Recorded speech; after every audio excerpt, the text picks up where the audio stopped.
Girls always casually kind of talk to each other about their crushes, but I was always so afraid to just mention mine. I decided to treat myself like I was nothing. Then I felt like everyone would just leave me. One day I was driving with my dad to the beach and he goes, "Edson, look at those girls in those bikinis." And I was just thought to myself, look at the guy next to them. And immediately after that, I always thought to myself, am I allowed to think that? You really look in the mirror and that's not you. I didn't think that for once nobody was gonna not like me. I felt that I wasn't gonna like myself.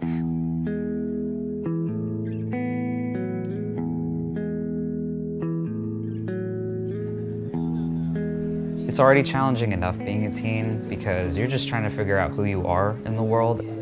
So for a teen trying to figure out who am I, who do I want to be in relation to other people, how do I like other people, am I romantically attracted to certain people, am I sexually attracted to certain people? Whoa, that's a lot to deal with. Well, I first started to question my sexuality when I was 12 or 13 in 7th grade. My name's Amelia, and I've been out as a lesbian for about 2 years now. Most of my friends had already come out as various different things, and I just started to wonder kind of about myself. At first I came out as bisexual, because I felt that it would be easier. I later came out as a lesbian. I always knew that something was different. I never knew what it was. I'm Edson Montenegro. I identify as gay as of middle school in 2009.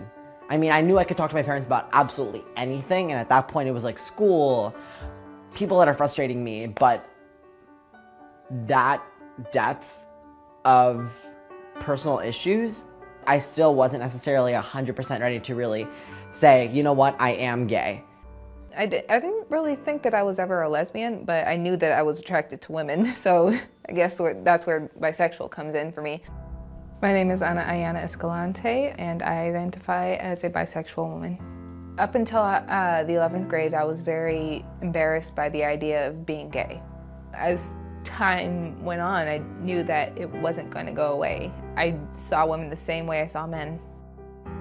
It can be really challenging to talk about the LGBTQ community because as of today, there are so many different gender identities and sexual orientations. It can be really confusing for people. One of the most common questions we'll get asked is, what is the difference between gender and sexuality? L, G, and B are sexual orientations. It's about who you're attracted to. Who you might be romantically attracted to or sexually attracted to. Gender is more about who you identify as. You can identify as male, you can identify as female, gender neutral, gender queer, or gender fluid.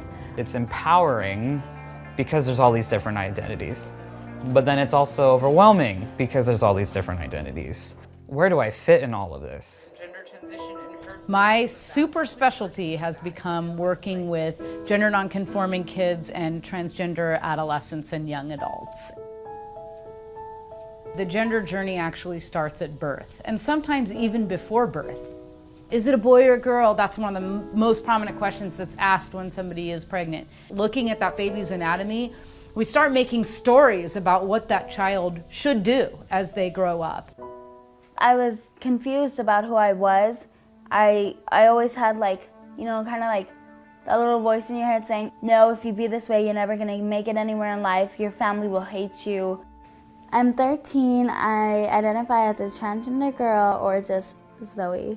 So one day I'm talking to my brother and my brother's like, you're not a girl. And then he's like, you have that. And I was like, I know I have that, but doesn't everyone have that? I knew that I felt different. I am Liam. I identify as a heterosexual male.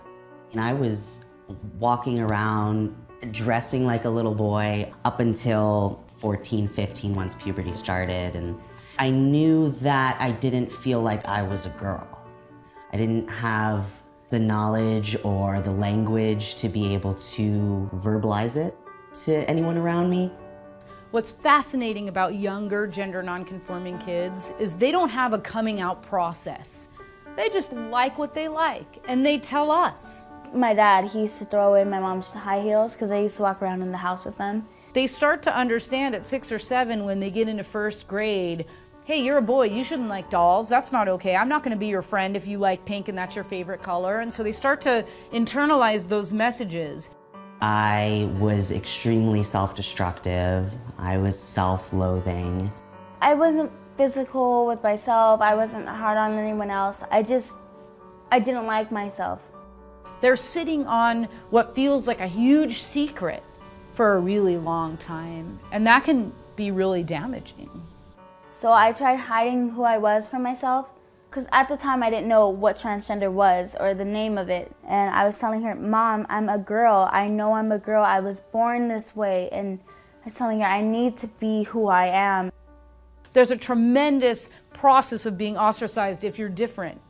People were posting about me, calling me fag, why haven't you come out yet? One of my friends was really homophobic. She told me I was gonna burn in hell once. That can feel like a tremendous target on their back, especially in middle school. You know, I was called so many things, like nerd, like he, she, like they all thought I was gay. I've definitely heard other people, like friends, make homophobic comments, and I'm always that one person that stops them and corrects them.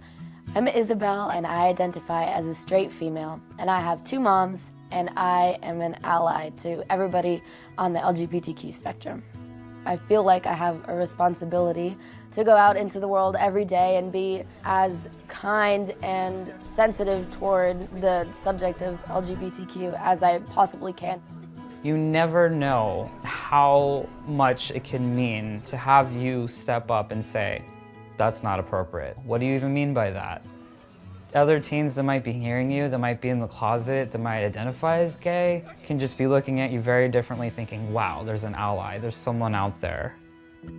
Within just even this past month, raise your hand if you've heard someone say the phrase, that's so gay. LGBTQ outreach is really important for Teen Line because people can be really misinformed about the community.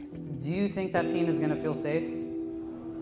Once they can understand what it means and how it hurts and affects other people, they'll usually stop. A high percentage of LGBTQ youth in the foster care system. This is just a topic we don't always talk about, and when we talk about it, we usually hear about suicides or all these other things that can be really negative and heavy, and we don't hear about how actually the community can be really awesome and really empowering. Hello everybody, welcome. One of the highlights of our work with Teen Line is coming in and training their new Teen Line teens. Kind of the most fun ways that we do that is through this vocabulary game. Heteronormativity. I think that it's really important for people to understand the language and knowing what is okay to say, what's not okay to say, Gender. and simply what things mean. Because there's a lot of language out there and it's always changing. He is correct. I think that the way that we've asked people to describe their gender experience in the past is very limiting. So that is why I developed the Gender Abacus, so that people could have a more complete way to explain what their experience is. So you can see we start with sex. So you're assigned sex at birth based on your anatomy. This second rung of the abacus is gender identity, who you are. Do you feel male, mostly male? Do you feel mostly female? Do you feel half of both? Do you feel a little more female than male? Show us. But the abacus gives people an opportunity to visually represent what that experience is like for them. The third rung of the abacus is gender expression, how you want the world to see your gender. And then sexual attraction. But one kid said to me, and I thought this was great, can you just have a randomizer button there so that it goes, you know, and just goes, the beads land wherever? Because that's sort of how I feel about my sexual attraction. I think it was probably my sophomore year. I was in a social psychology class, and that was the first time I had heard of gender identity disorder, and it all clicked. From that moment, I did come out to my sister almost immediately. What she said to me was, I have no idea what that is, but I love you. I'm always gonna support you, and I'll help you figure out how to come out to Dad. Coming out to my parents was a really gradual process.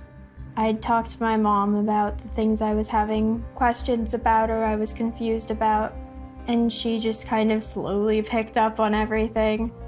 Well, my mom was totally cool with it. It was kind of like our little secret.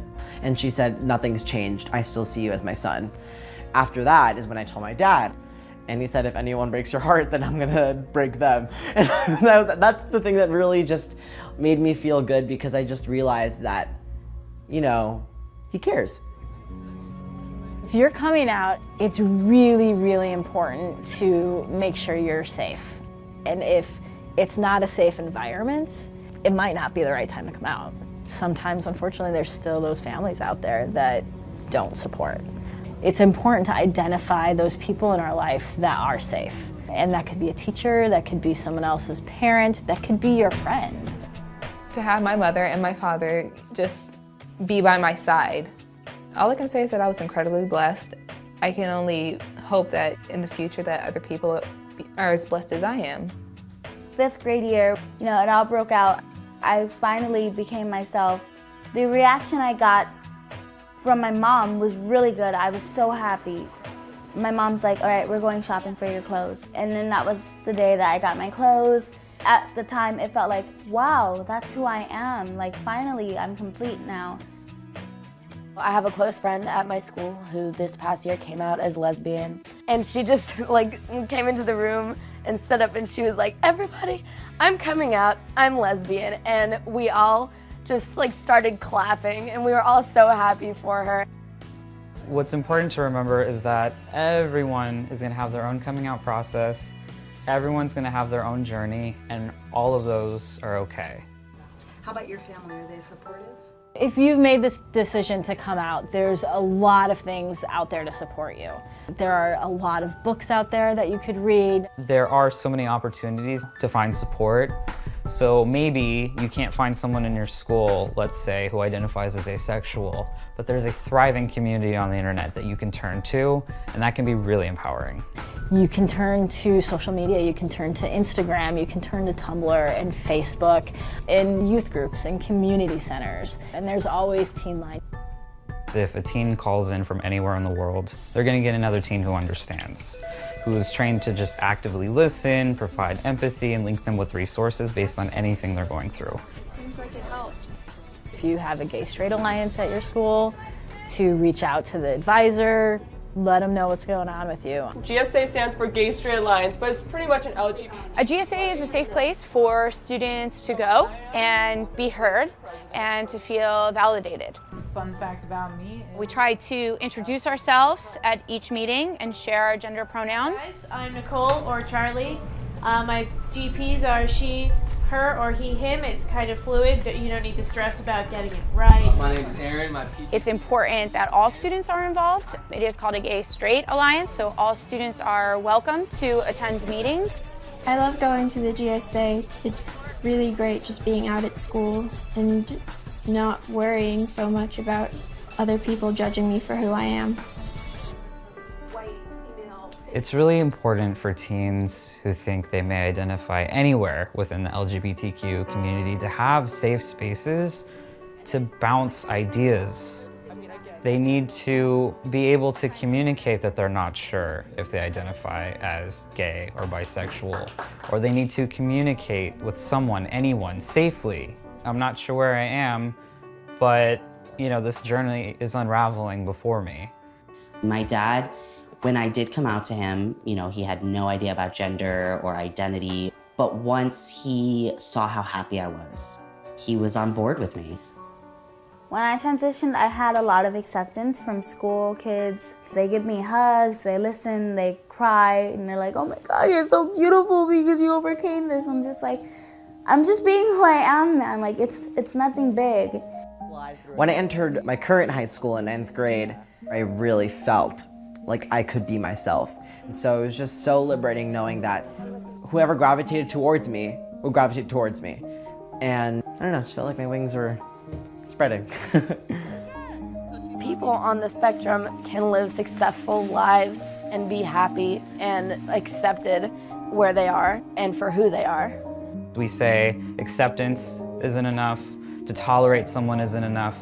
We need to embrace different communities, including LGBTQ. Sometimes I get people say, oh, you're too pretty to be a lesbian, and it's like, I don't really think that's how it works.